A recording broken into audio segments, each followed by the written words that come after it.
안녕하세요, 가루시예요. 오늘은 제철 햇생강으로 생강편강을 만들어 볼까 해요. 제가 아린맛, 쓴맛 제대로 빼서 쫀득하고 바삭한 질감이 나는 편강을 만들어 볼 테니 꼭 이대로 한번 따라해 보셔요. 이제 생강을 껍질 벗기기 편하게 분질러 줄 건데 또 너무 자잘하게 분지르면 나중에 모양이 안 이쁘거든요. 그러니까 나뭇가지 꺾듯이 톡톡 분질러 주시면 돼요. 그 다음 물을 묻혀가면서 망에 넣고 바락바락 좀 주물러 주세요. 그러면 햇생강이라서 금방금방 벗겨진답니다. 어때요? 생각보다 껍질이 많이 벗겨지는 게 보이시죠? 하지만 또 남아있는 껍질이 있거든요. 이런 것들은 과도로 살살살 벗겨지는 게 또 깔끔하게 하는 포인트랍니다. 특히 이 뿌리 사이에 또 안 벗겨진 또 껍질들이 있거든요. 또 한번 잘 봐가면서 벗겨주세요. 또 손질하다 보면 이렇게 보랏빛 부분이 있거든요. 이거는 줄기 끝 부분이라서 좀 맛이 애매모호해요. 그러니까 살짝 도려내 버려주세요. 저는 꼭 번거롭더라도 지금 철에는 한번 해먹고 지나가요. 왜냐하면 이렇게 묵은 생강을 해버리면 아린맛도 좀 강하고 쓴맛이 많이 나서 맛이 별로더라고요. 지금 해놓으면 또 색깔도 맑고 예뻐서 해놓으시면 정말 반하실 거예요.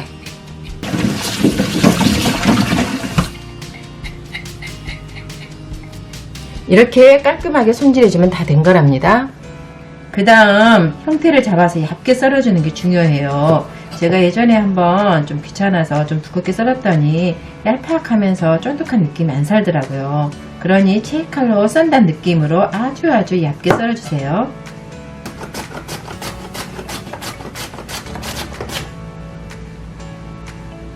이제 찬물에 5시간 정도 담가 놓는 게 중요해요.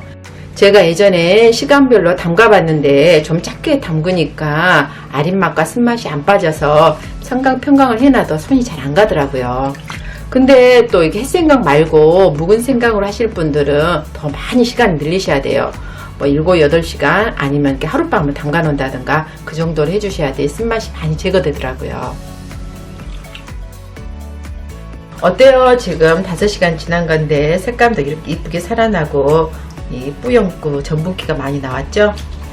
그래도 이거 한번 데쳐주는 게 좋아요. 왜냐하면 이 생강 자체가 워낙 맛과 향이 강하기 때문에 이렇게 데쳐주지 않으면 나중에 편강 만들어 놨을 때 쓰고 아린맛이 강해서 아마 먹기 힘들 거예요.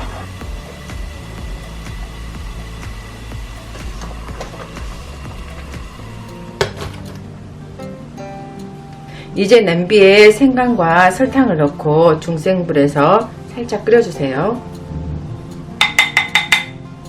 이게 가만히 놔두면 또 막점에 탈 수 있으니까 타지지 않게 잘 저어주세요. 이제 설탕에 다 넣고 바글바글 끓어오는 게 보이시죠? 이때부터는 이제 이 생강에 설탕물이 배도록 졸여주는 역할을 할 거거든요.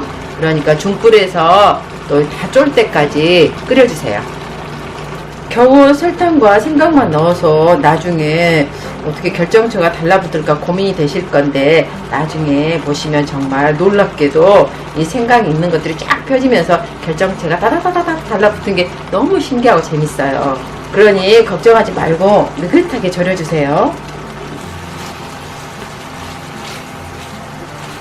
이제 15분 내지 16분이 지나면 이렇게 다 물이 쫄아들고 거품이 버글버글한 게 보이시죠? 이때부터가 중요해요. 이제 결정을 남겨두고 있거든요. 이때부터는 이제 불을 줄이시고 약불에서 계속 이렇게 저어주세요. 이제 결정체가 이루는 과정이랍니다.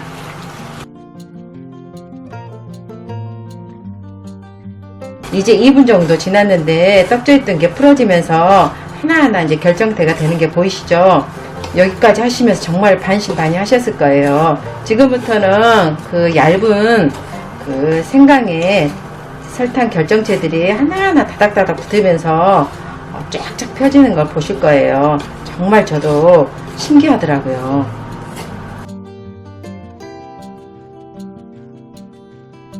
지금 4, 5분 정도 지났는데 색감도 다 나오고 결정체가 다 달라붙은 게 보이시죠? 이제 불을 끄시면 돼요.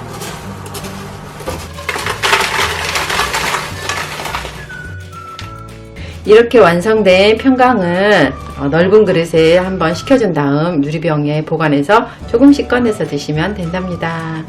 여러분도 제철 햇생강으로 생강평강 맛있게 해서 드시고 오늘도 내일도 힘내세요.